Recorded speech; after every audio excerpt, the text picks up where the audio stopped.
For this videos guys, nagluluto tayo ng nilagang baboy pa at saka yung ano niya, reduce mix lang natin. Ayan. Actually, konti lang yung niluluto natin for ano lang siya. Pang sabaw lang siya, nilagyan natin ng gabi at saka yung ating banana para medyo manamis-namis yung ating sabaw. Ayan. Hinog na banana nilagay natin. Ayan yung ano, baboy.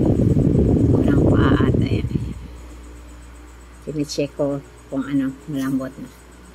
Actually, hindi siya nalalambot masyado. I think, ano to eh. Hindi na to bata ang mabili ko na ano. Pero okay lang naman kasi, as I'm saying, pang ano lang to, pang sabaw. Ayan, tinikman na natin. Masarap naman siya. Ayan. So, hindi ko na lang pinakita yung buong proseso kasi, nag-charge ako ng phone ko. Ayan.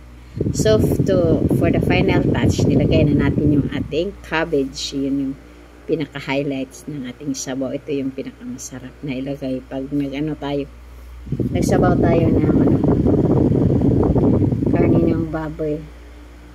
Pitsa yung ilagay instead sa cabbage. Kasi mas bagay ito eh.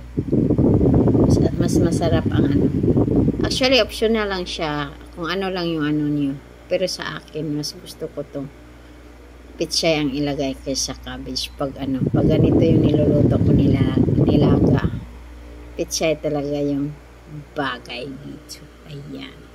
Mix lang natin, guys. Ayan. So, lagay na natin sa ating lagayan na bowl. Ayan yung ating bowl. So, prepare muna natin yung ating meat. Ayan. Sarap na yan, guys. Lalo mainit pa. Ayan. Gusto ko yung maraming gulay. Kaya inubos ko na yung mga kagulayan dyan. Ayan.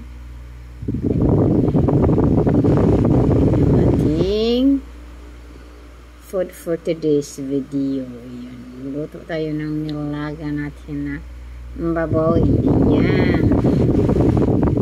Yung ating so, ito yung food natin today, guys.